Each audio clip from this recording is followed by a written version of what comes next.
Hello everyone, welcome to the Imperfect Clinician. I'm going to be your host. My name is Mike Grudziński and I work as a pharmacist in the community.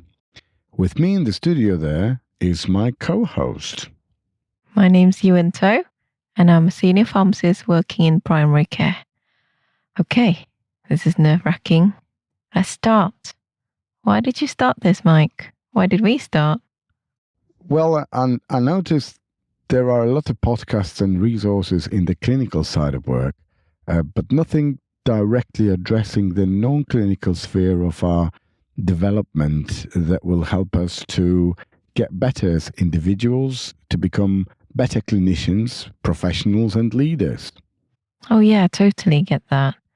With my own reflection and what I've seen when I'm mentoring, I notice a lot of the times when challenges appear for a clinician or a student who are training to be a clinician, we can find the resources quite quickly for clinical answers. But what is really slowing the progress or the growth is how we feel when we are faced with the problem. So I'll give you an example. When I'm faced with a difficult situation, the first barrier is, shouldn't I know this already? What if they don't think I'm good enough? So I really want to delve deeper into the why. Agreed. A lot of resources are available thanks to lecturers and professionals with wonderful knowledge. There are plenty of organizations who aim to satisfy our clinical needs, our knowledge gaps. And I can see that in a number of cases, those people may not have been directly involved in patients' care for quite a while. We are just ordinary clinicians who see patients day in, day out, have the same struggles as most of our listeners. We had good days and bad days. Our daily work is often lonely and we are scrambling for time to learn something new, but we really struggle to always look at ourselves as well as we deserve. Oh, I get that. Can we pause here? I get that feeling of loneliness, whether you're lonely in a room, lonely in your job as the only pharmacist or only clinician, lonely without your peers, lonely with your responsibilities and your burden. And what you said about not looking after ourselves, yeah? Oh, that really hit hard. I had to learn it the difficult way, I think, for me. Learning to set time aside for myself, not to feel guilty for needing to do that, and not to put others' need above myself at the expense of me. So, who do you want to listen to the podcast? Well, it's all very new, and I hope that this podcast is going to be for the doctors, pharmacists, nurses, technicians, physios, social workers, medical students, pharmacy students, nursing students, managers and leaders in healthcare and social care. It is also for anyone who wants to find out the true whys. Finding out your own whys may be relevant to anyone working in wider health and social care sector. So stay with us too.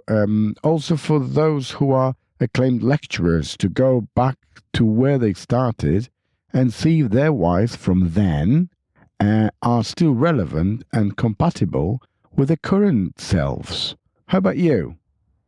Yes, we're back to the question of why.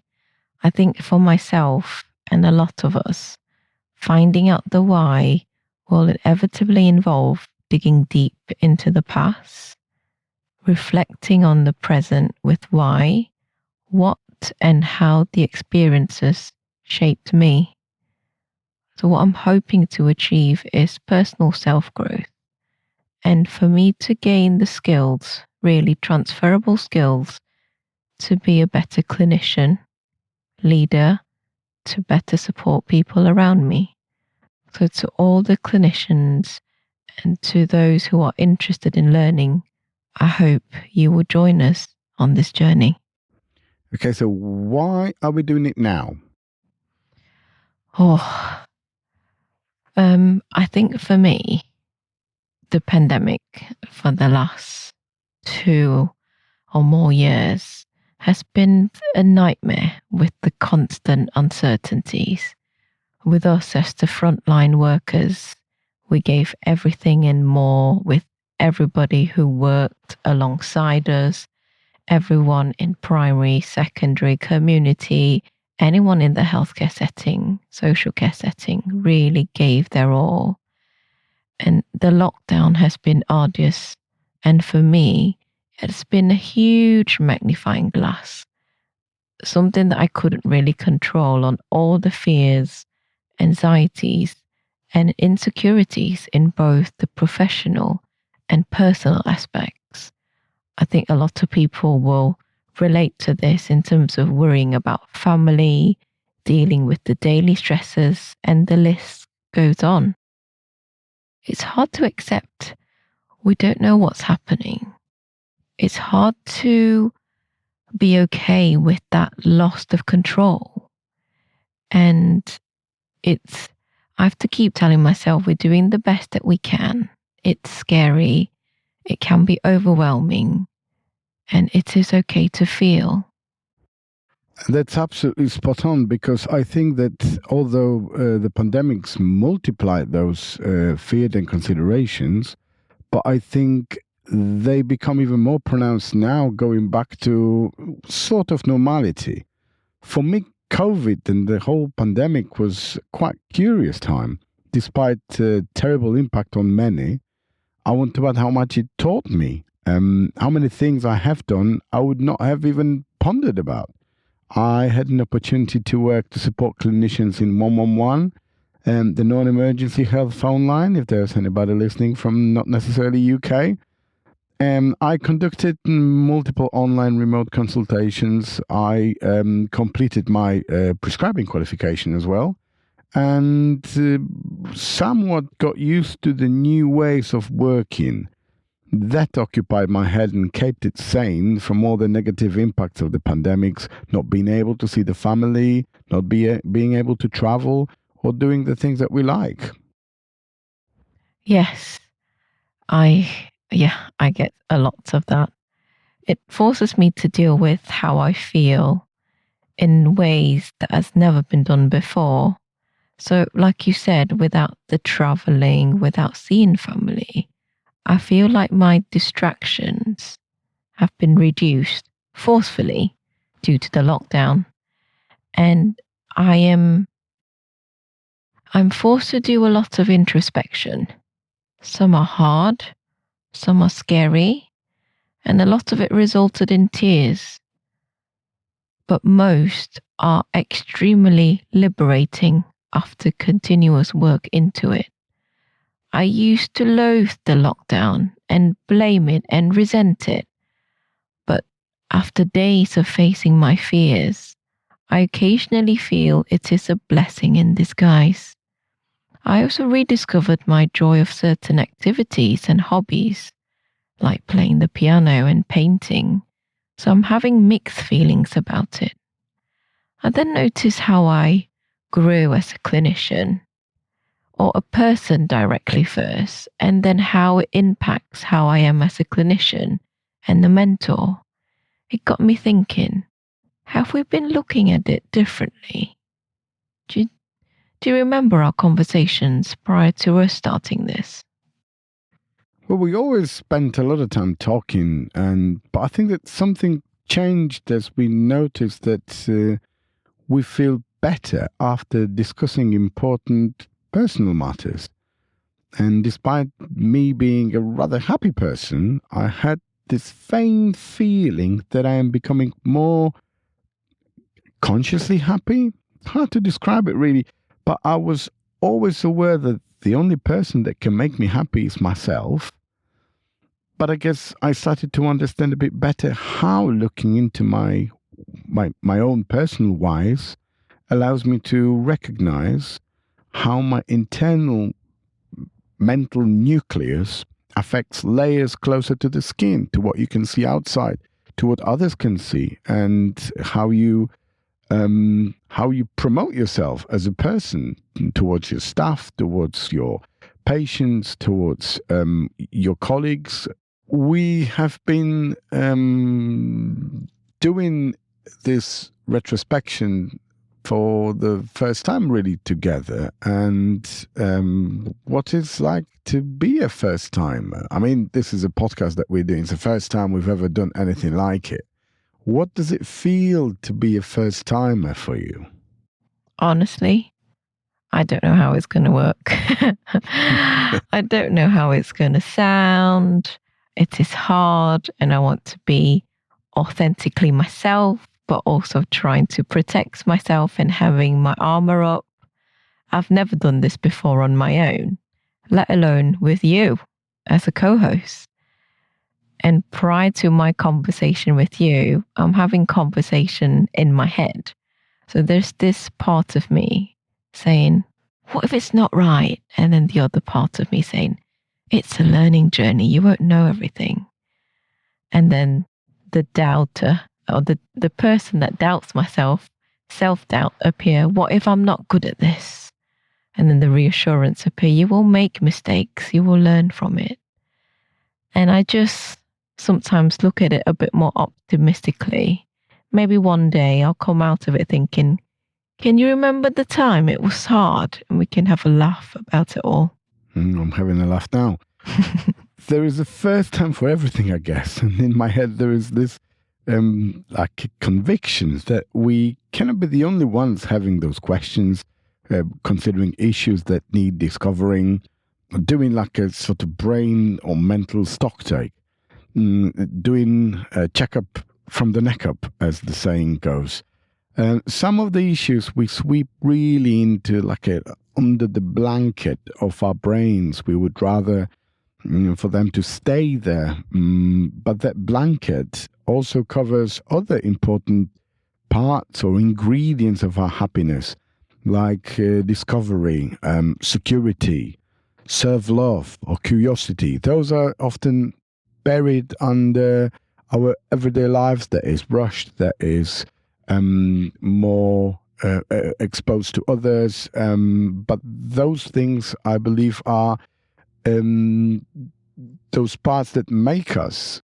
And I think we need to understand them to become better people and better clinicians. Oh, yeah. Those things that I put under the blankets are usually fears. So when I'm faced with these fears, I have to keep going back to my why. Why am I doing this? What is my purpose? Most of the time, they gave me some clarity and give me some perspective. If not, then going out for a fresh air works for me too.